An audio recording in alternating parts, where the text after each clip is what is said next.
Here is a formula. Take a whole number, square it, add the number itself, then add 41. That is the entire recipe. Now feed it the counting numbers and watch. Put in 2. 4 plus 2 plus 41 gives 47, a prime. Put in 5. 25 plus 5 plus 41 gives 71, prime again. And it does not slip. Every input from 0 upward lands on a prime, not for 2 or 3 lucky steps, but for 40 in a row, climbing all the way to 1601 and every single value prime. That should stop you. Primes are the wild, unschedulable objects of arithmetic, the numbers you are not supposed to be able to write a formula for. 40 of them in an unbroken row, out of nothing but squaring and adding, does not look like luck. Leonhard Euler found this formula in 1772, and it has been the most famous prime-making machine ever since. The strange part is not that it works, it is how it stops and what the stopping point is hiding. So watch it break. Push the formula one step past the run. Put in 40. You get 1681. And 1681 is not prime. It is 41 times 41, 41 squared. The streak ends on the very first step after 40, and it ends in the cleanest way imaginable. The answer is the square of the number you started with. There was no warning in the graph. 40 perfect primes, then a composite that is not some random product, but 41 times itself. There is even a tidy reason the break has to be divisible by 41. Plug in 40, and the formula becomes 40 squared, plus 40 plus 41, and all three pieces share the factor 41. And once it cracks, it keeps cracking. 41, the next input, gives 1763, which is 41 times 43. After that, the primes thin out fast, the way they do everywhere else. The wall at 40 is real, and it is permanent. And here the easy questions start. Why 40? Not 39, not 4140 exactly. Why does a formula that looked unstoppable have a hard edge in a specific place? You can shrug and call it a coincidence, the way it was treated for a long time. But the number 40 is not random, and neither is the 41 we started with. They are tied together by something far below the surface of the formula. A fact about a completely different kind of number that has nothing to do with squaring at all. The first instinct is that 41 is just a lucky pick, and if you nudged it, you might do even better. So try the neighbors. Use the same shape. Square the number, add it, then add a constant, but change the constant. With 2 added, you get exactly 1 prime before it fails. With 3, 2 primes in a row. With 5, 4 in a row. With 11, 10. With 17, 16. And with 41, 40. Look hard at those pairs. 5 and 4, 11 and 10, 17 and 16, 41 and 40. In every case, the length of the prime run is exactly 1 less than the constant you added. The streak is not random at all. It is the constant minus 1. So 41 giving 40 primes is not luck, it is forced. The real question moves: which constants buy you a run that long? This exact statement is a theorem, proved by George Rabinowitz in 1913. He showed that the polynomial, square plus itself plus a prime constant, gives a full run of primes, the constant minus 1 of them, in precisely one situation. The constant has to be prime to begin with, and then one extra condition has to hold. It happens when, and only when, a certain other object built from that constant is as simple as it can possibly be. Miss that condition and the streak falls apart early. Meet it and you get the maximum run every time. The prime streak is a shadow. To see what casts it, you have to leave the polynomial behind and look at the object underneath. Rabinowitz's condition is about a single number you compute from the constant. Take the constant, multiply by 4, and subtract that from 1. For 41, that is 1 minus 4 times 41, 1 minus 164, which is negative 163. Strip the sign and the number is 163. That is the discriminant of the formula, and it is the thing that has been steering everything. Run the same step on the others and the pattern holds. The constant 3 gives 11. The constant 5 gives 19, 11 gives 43, 17 gives 67, 41 gives 163. Each prime-rich constant points to one specific number: 7, 11, 19, 43, 67, 163. These numbers are not the streak lengths, and they are not the constants. They are a third thing, and they are the real subject. Each one is negative before you strip the sign, which is the crucial detail. The discriminant being negative is what forces the next move. 163 is the largest of them, and it sits at the end of the longest prime run because of what it is, not because 41 is special on its own.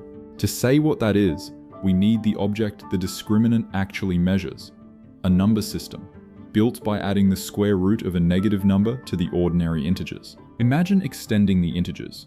Take the whole numbers and throw in the square root of negative 163, a brand new quantity that squares to give negative 163. Then keep every sum and product you can build. You get a larger world of numbers, and inside it, you can still ask the oldest question in arithmetic. Does every number factor into primes in exactly one way? In the ordinary integers it does. 12 is 2 times 2 times 3, and there is no other way to break it down. 60 is 2 times 2 times 3 times 5, and again only that. That uniqueness is so familiar it feels like a law of nature, and it is the reason ordinary arithmetic works at all. But in these extended worlds, it usually fails. A single number splits into primes two completely different ways at once, both equally valid, and the clean bookkeeping of arithmetic collapses. The very idea of a prime factorization stops meaning one definite thing. There is a single number that measures how badly it fails, called the class number. When the class number is 1, factorization is unique. The extended world is as well behaved as the plain integers. When it is 2 or more, uniqueness is broken, and the bigger the number, the worse the damage. And this is exactly the object Rabinowitz pinned the prime streak to. The polynomial pumps out its longest run of primes precisely when the extended world built from its discriminant has class number 1, when factorization up there is still unique. 163 works because the world made from the square root of negative 163 has class number 1. The 40 primes are unique factorization in disguise. So the question has quietly transformed. It is no longer about a formula. It is about which negative numbers give an extended world where factorization stays unique. And that question has a stunning final answer. There are exactly 9 of them. 9 numbers and no more. 1, 2, 3, 7, 11, 19, 43, 67, and 163. For these 9, and for no other positive number whatsoever, the world built from the square root of the negative of that number has unique factorization. These are the Heegner numbers. The list looks ragged. 1, 2, 3 sitting together, then 7, then 11 and 19, then a jump to 43, 67, and a long leap out to 163. But it is complete. Mathematicians searched for a 10th for over a century, certain something so jagged could not really end. There is no 10th. Carl Friedrich Gauss conjectured the list was finite back around 1800. The case was finally closed in the 1950s and 60s, after a proof by Kurt Heegner, a schoolteacher whose argument the experts wrongly dismissed for years before it was confirmed and made airtight. And notice where our 6 discriminants landed: 7, 11, 19, 43, 67, 163. They are the 6 largest Heegner numbers, exactly.